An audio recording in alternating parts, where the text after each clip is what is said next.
items, and then it starts tapering off. We'll see if they can push the advantage here early on as we're going to jump into game 2 right now.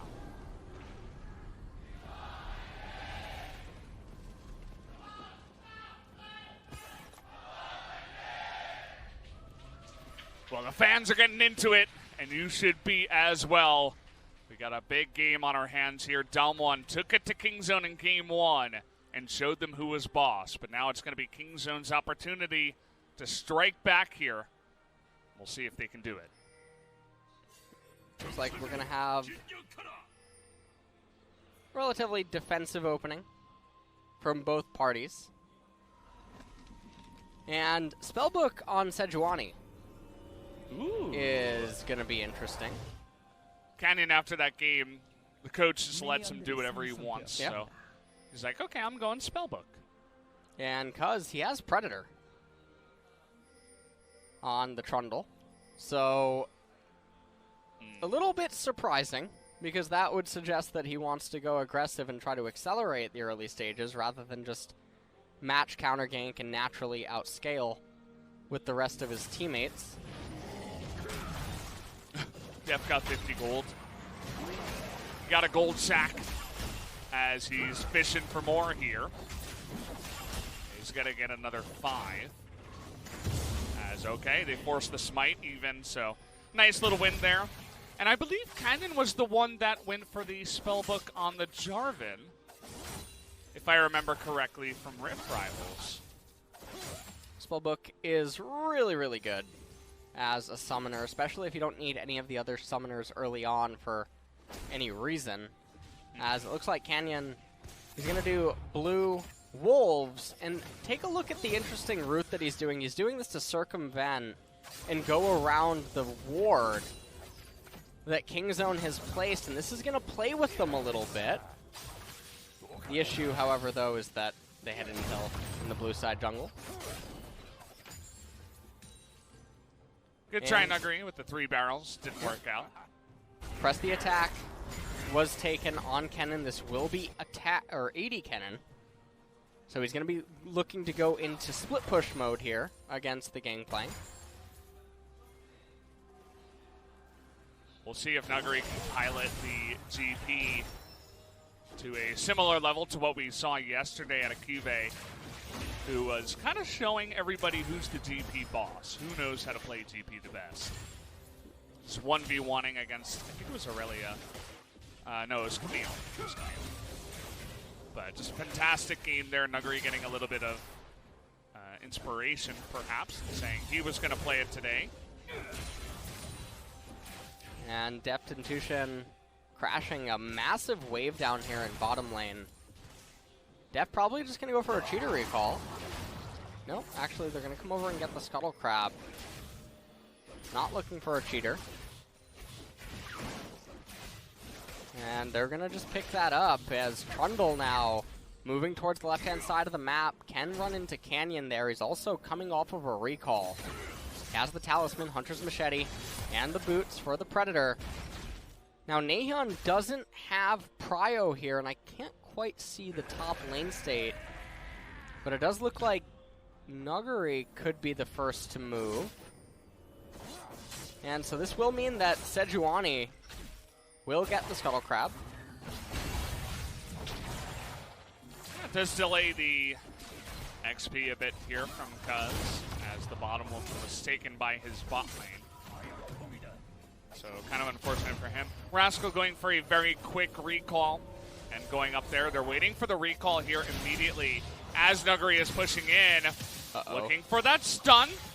And there it is, trying to get on top. He immediately flashes in, and Nuguri knows he's dead. Fantastic setup there from Cuzz and Rascal, and they pick up first blood. And the interesting thing here is that Cuzz knows that there's no ward in the brush because the minions broke aggro as he entered it.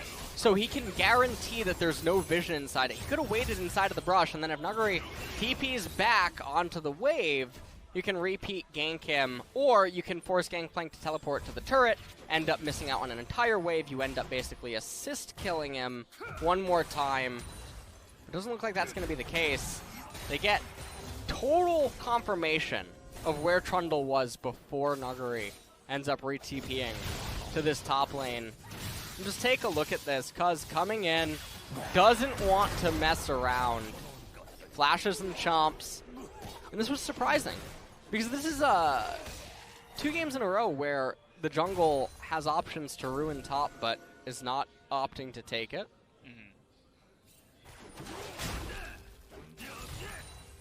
They just move elsewhere. They want to farm out their jungle, perhaps.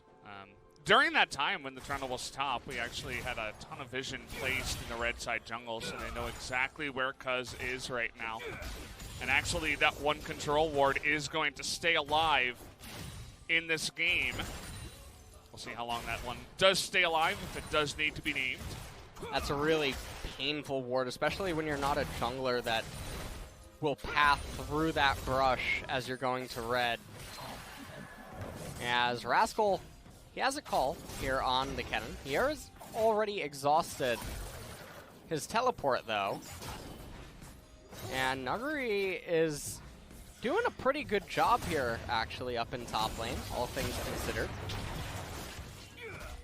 Thomas, he gets slowed a little bit. Looked like he was actually pushing Rascal under turret, even though he was down a level. Finally hits level 6 here, as Rascal is going to go for a recall. Take a look at the health bar difference. As Nuguri just able to sustain a little bit better for now, even as 2 more charges on his corrupting pot. And this cannon is going to miss a bunch of XP. This isn't even a cannon wave that's coming into the top side. He's going to get a demolish proc even. Oh boy. Oh man. How did that even happen? Yeah, this is not how you want to play Gangplank versus AD Cannon. Or, well, this isn't how you want to play AD Cannon against Gangplank, so. Yeah. No, Nuguri is doing a great job. He held his flash, which allows him to play a little bit more aggressive. If he didn't have a splash, he might just have to stay back a little bit. They have some decent vision up in the top side, too, which allows him to push that one in. And now both sides have a very deep control ward that hasn't been found out. And look at this. Rascal returns to the top side, and he's down to about 60% health again. Oh, that was close. 50 health on the blue sentinel there. And Deft is 1 auto attack away, actually, from getting that turret plate. So a little bit unfortunate for him. He couldn't get it on this wave, as Canyon looking like he's about to go over. He's still only level 5, though. So a Sir Thomas with a flash and a cleanse can definitely be annoying. Really nice usage of the thick skin. Yeah. It's quite there. Oh, he's got a thick skin, for sure. Canyon comes down here, but he's level 5, as you mentioned. Deft is just stacking up the gold. You know, he's having a good time down here on the bottom side. He won the lane in game number 1. He's winning the lane in game number 2. And that's even with the Lucian and Braum, who are normally known to be very lane dominant as a duo. As Deft gets in there, he gets the plate, and he's just really stacking it up now. Deft is trying his best to exert as much pressure as humanly possible, as Nuguri on the top side of the map is doing a really good job at salvaging what happened early on. But Kingzone, you gotta hand it to them, they're definitely faring a lot better in this game. They're ahead with a 1,000 gold lead. Mountain Drake is the one that's alive right now, and they have the better team comp.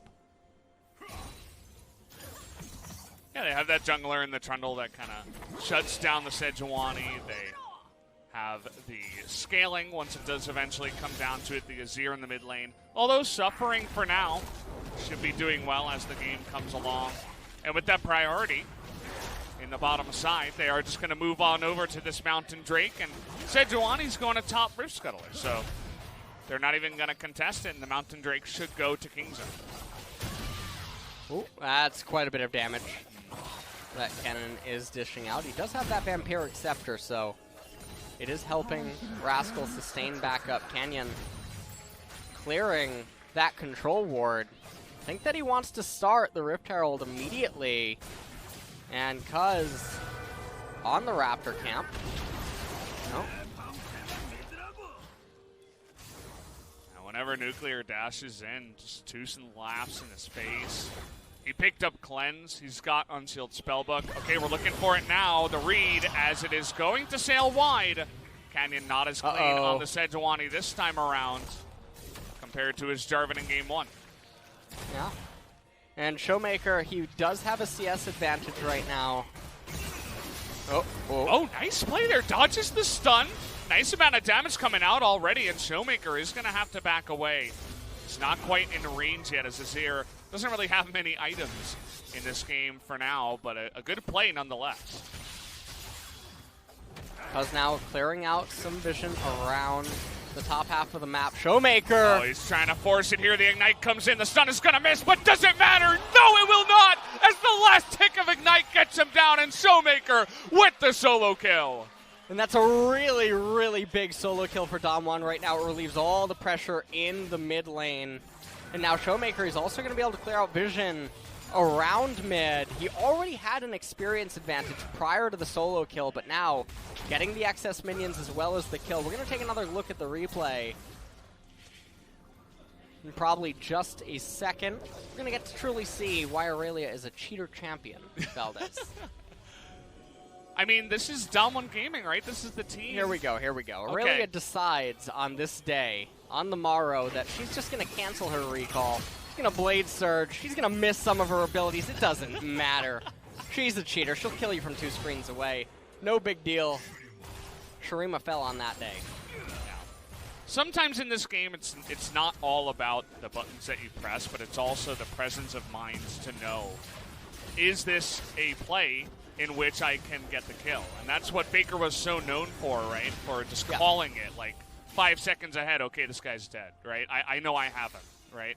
And that was one thing for ShowMaker. He's like, really? You're going to stand right next to those weak minions? I can just hop over and kill you. You don't have your ult. You can't push me away. Your one defensive mechanism in your kit is gone. And ShowMaker reads him like a book and takes him down. And that's the thing about DAMWON, right? They were always known for being amazing solo queue players.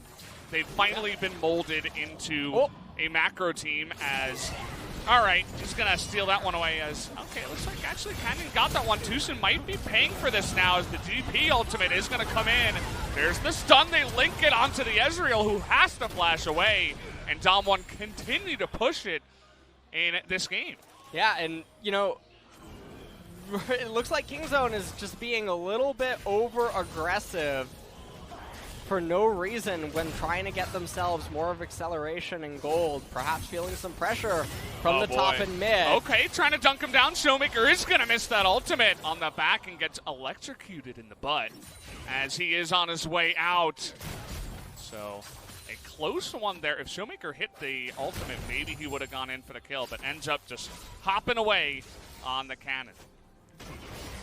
Well, we're going to see what is going to end up transpiring here at the Infernal Dragon. Minute and 15 seconds until that happens. Doesn't look like Rascal might...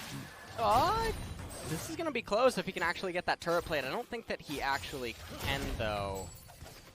Well, I think 15 no, he can't. No, that's not happening. This is GP. Yeah. As they would say. But yeah, I mean, this is what DAMWON was known for, right? Just to finish that point, they know how to win lane. They're mechanically gifted. They are incredible solo queue players. And it was just about molding them into a team that could win on a professional level, right? In the pro game where you need to have good team calls and macro play as a team.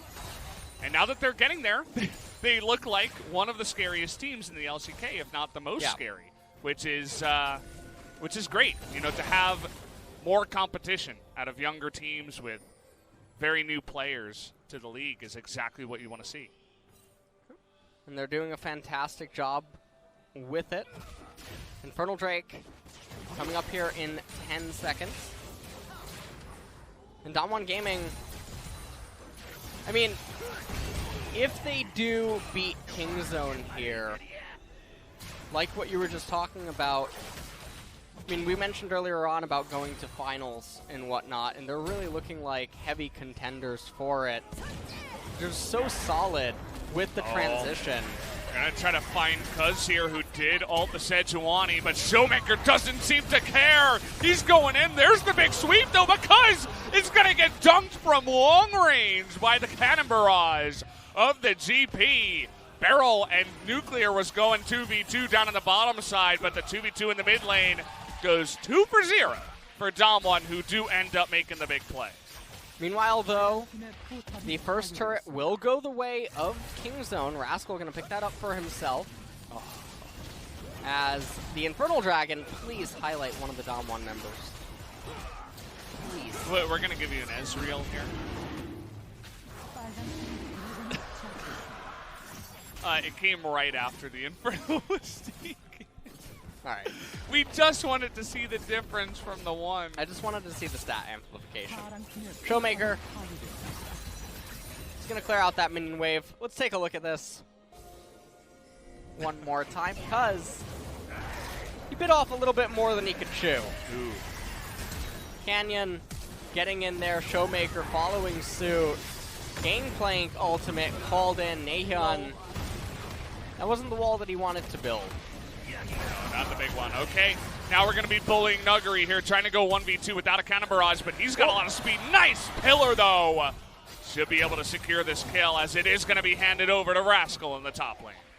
That's another nice kill that they end up picking up. Blade of the Ruined King already completed on the Kennen, as well as the Zeal. Kennen is going to be the one potential saving grace that they have if he can really just get out of control and try to enforce a lot of pressure that can allow Kingzone to regain stability and allow the Ezreal and Azir to keep scaling. Look at DAMWON making this decision. They're like, oh, it's 17 minutes in the game and you want a Rift Herald? Sure, go ahead, take it. We don't care. It's not like it's going to get you a lot of plates or anything like that. We'll just rotate down to the bottom side instead. Oh. BeryL, though, he's feeling the wrath of Deft here, who is desperately trying to carry his team. Misses a couple of skill shots there towards the end, and BeryL will survive. This Voyage will keep this turret up as well. We're going to move right back down into the bottom lane. Ghost cast by TusiN just to get the summoner back. And Iceborne Gauntlet also completed for the Ezreal. Much better than Trinity Force in this team composition. You just basically want the extra durability and the slow utility for the rest of your teammates. No reason to have a Trinity Force for any acceleration. Take another look at this. This is a pretty cookie cutter gank here onto Nuguri up in top lane. Ooh, nice Pillar range. comes out, tries to get some barrels going, doesn't really matter. Gets one last final proc of Grasp of the Undying. Yeah, gets shut down there. I like how he held his pillar. That's something, if you guys are a Trundle player and you know he has flash, that's something you'll want to do. As Deft, TusiN, and Cuzz desperately trying to punish Canyon here with the Predator. And it is just not going to work. We had the bottom duo actually come down and mirror them. Well, Deft is going to try to look like Root from earlier on in the first series on this Ezreal now. Match point, and he's going to need to show up big if they're going to want a chance of bringing this to a game 3. Herald's going to go down. 600 gold lead right now for Kingzone, but it doesn't matter. DAMWON has the Infernal Dragon. So that is bolstering some of the stats, so don't let the gold score mislead you. But when you consider base scaling on the champions, Kingzone isn't really that far behind. Unfortunately for them, fortunately for them, Open Dragon's coming up next. That's really, really bad for DAMWON. We'll see if they can take advantage of that, and DAMWON not really going to get the best streak here, but either way, the game has kind of slowed down after a couple of great plays earlier on. Just waiting for that next step, as Shelly actually did more than expected down on the bottom side. It kind of felt like they were having trouble hitting the eye of the beast there. Did eventually stop after doing about half the tier 2 turret's health in damage in the bottom lane. Phantom Dancer completed on Kennen. So, yeah, okay. He's not gonna mess around with his split push in the side lane. This is not TFT. No. He's not dodging all critical hits, and he is not a Blade Master. So, okay. All right, here we go. We'll see if that PD helps him out as the damage really comes through. He shuts him down, plus another kill in the bottom side as ShowMaker and Nuguri, the two solo laners from DAMWON, both get dunked in their own right. And with that, Kingzone jump to a massive advantage now at this point. The Kennen is at a point where he's going to be out of control. Mountain Dragon, they're saying that they want it right now, and the reason that they're doing this is Canyon is stuck on exhaust. Oh boy. So he's going to come over here, he's going to cast the exhaust. Here we go, ready? Oh, but he's being denied. Okay, finally it goes down. But trying to sweep over BeryL, Naehyun has to flash away, but it actually baits Nuclear in. Trying to do the damage, but so close. Close one there, but not quite. And look at that. Everybody's going to be swept up and put in the garbage here as Kingzone turned this game around. Yeah, Kingzone are so far ahead right now. When you consider all the points that I mentioned earlier, take a look at this. There's just nothing that the GP can do at this stage of the game. And then down here in bottom lane, not sure why ShowMaker felt compelled, like a magnet to that control ward. He needed to kill it. You know, there was just something about that control. He didn't like how it was looking at him. Ended up costing his life. And then it was a nice effort. Sejuani gated by her own spellbook, comes in here, casts the exhaust onto Rascal. Really nice. Emperor's Divide keeps BeryL at bay. Canyon ends up going in, misses the smite. That might be all that she wrote. 나이스! 오케이, 나왔다. 천천히. Didn't catch the last part of that, but it was a lot of nice and basically he said we got it. Absolutely.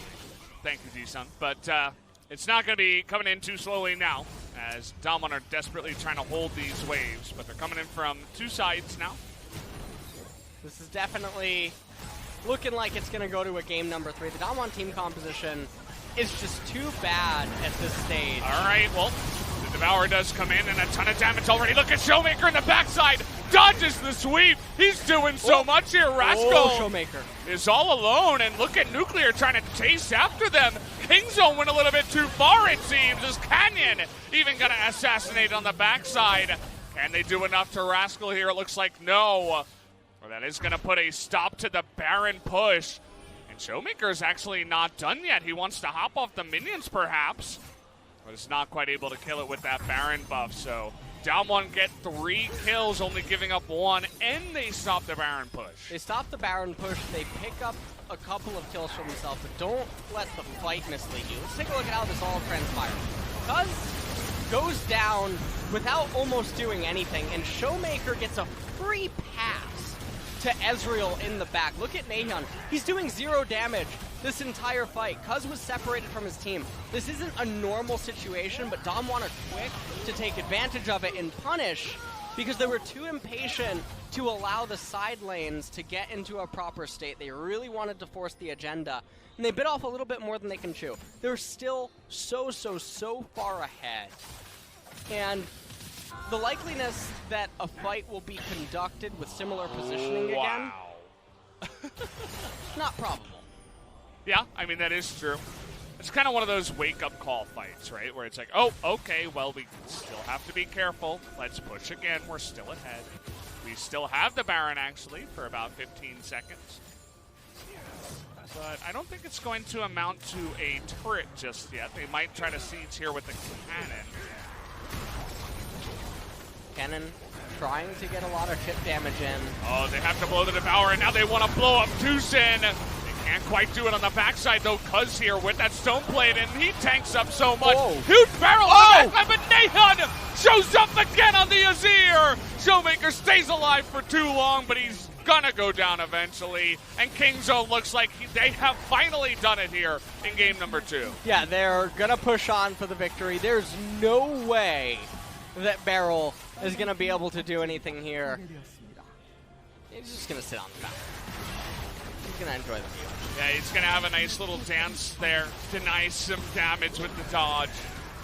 But that is all she wrote for game number 2, guys. The game 3 you all hoped and prayed for is finally going to come in here as KingZone will shut them down. A very quick passes of play with 2 kills, taking out the 2 solo laners into the Baron, got KingZone so far ahead.